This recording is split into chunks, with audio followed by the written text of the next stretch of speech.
Tulo ka mga presinto sa kapulisan ang tukuron sa Dakbayan sa Talisay.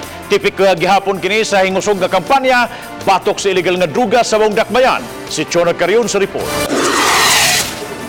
Gipahibaw ni Brigadier General Dibold Sinas, Regional Director sa Police Regional Office 7, nga tulo ka Police Community Precincts kon PCP ang tukuron sa Dakbayan sa Talisay. Usa niini ibutang sa Barangay Tangke, Tabunok ug laing presinto ang pabarugon sa Mountain Barangay sa Dakbayan. Matag PCP adunay 15 hangtod 20 ka mga pulis nga idestino. Ako istorya naman ang PCP dili pwede tulo upat lang. Ang minimum sa PCP that is 15 or 20 para daghan yun sila ang presence. They have their own patrol plan and they have their own specific area kung sa ito yung mga barangay.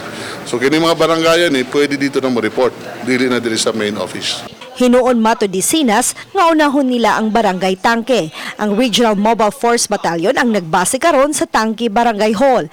Gihulagway ni Sinas nga dako gyud ang pagminos sa illegal nga droga sa Dakbayan human nila hingusgi ang kampanya batok niini. So after that Tangke, after our limited reorganization, then we'll study kung aha sa bandang bukid tapos among istorya kay Mayor para po diha suportaan, particularly ang lugar. Si Mayor Samsam Gulya sa iyang bahin mipasalig nga mangita og luna alang sa mga tukurong mga presinto. Magstorya ko sa assessor, then I will talk to my team and my consultant sa peace and order kung unsay angay na mo buhaton ug unsay pinaka-strategic na lugar na asa na ibutang sa.